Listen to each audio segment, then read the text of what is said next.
অতীত নিয়ে সবসময় পড়ে থাকলে এক চোখ অন্ধ, আর অতীতকে যদি আমরা ভুলে যাই তাহলে আমাদের দু চোখই অন্ধ।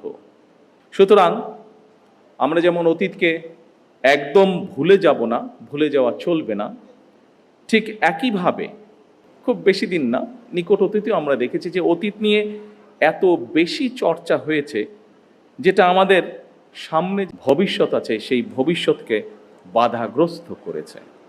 বাংলাদেশের ইতিহাসের সবচেয়ে গৌরবজনক অধ্যায় আমাদের স্বাধীনতা এবং 1971 সালের মহান মুক্তিযুদ্ধ। আজকে মঞ্চে উপস্থিত যারা আলোচনা করেছেন তাদের মধ্যে বেশ কয়েকজন উপস্থিত আছেন যারা সরাসরি মুক্তিযুদ্ধে অংশগ্রহণ করেছিলেন। আমরা যারা ছোট ছিলাম বা আমাদের সাথে যারা ছিলেন, আমাদের থেকে একটু বড় ছিলেন, তারা আমরা বিভিন্নভাবে, সেটি মিডিয়া হোক, বই পুস্তকের মাধ্যমে, বিভিন্ন দলিলের মাধ্যমে আমরা সেটি দেখেছি। কিন্তু শেষ পর্যন্ত তৎকালীন বিশ্বে অন্যতম শক্তিশালী সেনাবাহিনী ছিল, তাদের বিরুদ্ধে আমরা বিজয় ছিনিয়ে এনেছিলাম এই বাংলাদেশের মানুষ।